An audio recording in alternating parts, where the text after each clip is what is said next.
வணக்கங்க. இப்போ 2 3 நாளாக ஊருக்கு போய் ஹோட்டல்லே சாப்பிட்டாச்சு. அந்த ஹோட்டல்லே சாப்பிட்டு வயிறு ஒன்றும் சரியில்லை. அதனால் இன்றைக்கி ரசம் வச்சு சாப்பிடுவோம் அப்படின்ட்டு தான் இன்றைக்கி புளியை ஊற போட்டிருக்கேன். கொஞ்சோண்டு புளி எடுத்து ஊற போட்டுட்டு ஒரு 3 தக்காளி கழுவி எடுத்துகிட்டு வந்திருக்கேன். எடுத்து நல்லா பிசைஞ்சு விட்டுக்குவோம். அதிலே கொஞ்சோண்டு கருவேப்பிலையும் போட்டு அப்படியே பிசைஞ்சு விட்டுக்குவோம். போட்டு பிசைஞ்சிக்கிட்டு இந்த புளி கரைச்சி வச்சுருக்கத அப்படியே கரைச்சி எடுத்துக்குவோம். அப்படியே புளிஞ்சு எடுத்துக்கிட்டு அந்த புளி தண்ணியும் இதிலையே ஊற்றிக்கலாம். நான் இந்த கையில் வீடியோ எடுத்துக்கிட்டு இருக்கனால நான் ஒரு கையில் செய்கிறனால இந்த மாதிரி கரைச்சி ஊற்றுறேன். பாருங்கள், அப்படியே கரைச்சி விட்டுக்கிட்டு அதில் ஒரு ஜார் எடுத்து மிளகு ஜீரகத்தை போட்டு நுணுக்கிக்கோங்க.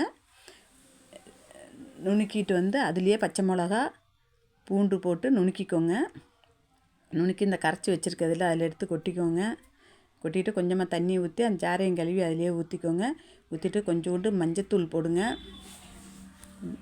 கொஞ்சோண்டு பெருங்காயத்தூள் போடுங்க, கொஞ்சோண்டு உப்பு போடுங்க, போட்டு ஒரு ஸ்பூன் ஜீனி போடுங்க.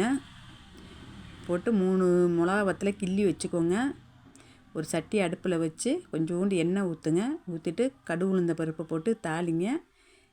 தாளித்து விட்டு அந்த பட்டை மிளகா போட்டுக்கோங்க. அப்புறம் வெங்காயம் கருவேப்பிலையும் போட்டு அதிலே போட்டு வதக்கி விட்டுக்கோங்க. இந்த ஜீனி போடுற எதுக்குனாக்கா நல்லா டேஸ்ட்டாக இருக்கும்.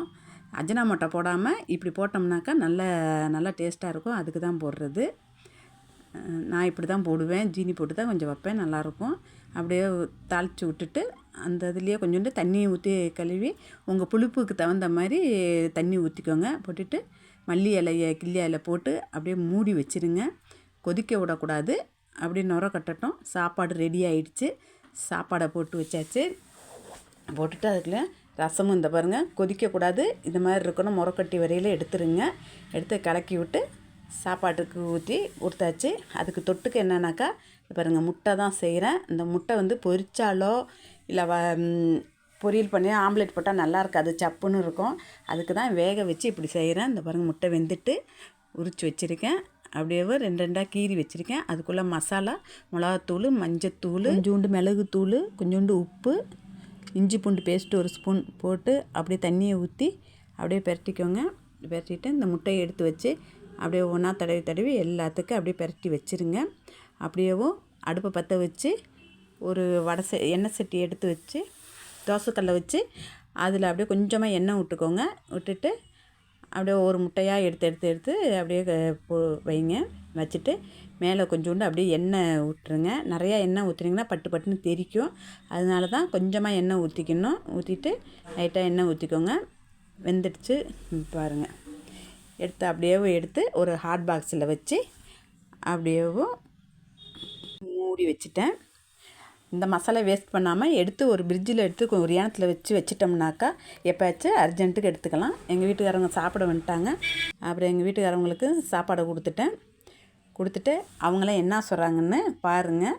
நல்லா இருக்கான்னு கேட்டாங்க. நல்லா இருக்காங்க, சுமாராக இருக்குது, பொய்யெல்லாம் சொல்ல முடியாது. நடிக்காதீங்க, சூப்பராக செஞ்சு வச்சுருக்க. பாப்பா செஞ்ச மாதிரி வரலன்ட்டாங்க. பாப்பா செஞ்ச முட்டை இல்லை இது. உண்மையிலே சொல்லுங்கள், நல்லா இருக்கா நல்லா இல்லையானே? அதை ஃபஸ்ட்டு சொன்னேன்னா இதான் சாப்பிட போகிறேன். சாப்பாடு போடு. அது எங்கே சாப்பிடுது? பிஸ்னஸே பார்த்துக்கிட்டு இருக்கு, சாப்பிடவே மாட்டேங்குது ஒழுங்கா. வாமு மணி ஆகுது, மணி போய் 4 ஆயிடுச்சு. அம்மா பிஸியாக இருக்குது. காலையிலேருந்து நானும் வாங்கிற சாப்பிடவே மாட்டேங்க. நானும் அப்படியே சாப்பிட்டுட்டேன். ரசத்துக்கும் முட்டை இது மாதிரி செஞ்சு சாப்பிட்டாக்கா நல்லா டேஸ்ட்டாக இருக்கும். நீங்களும் செஞ்சு சாப்பிட்டு எனக்கு கமெண்டில் சொல்லுங்கள். நன்றி.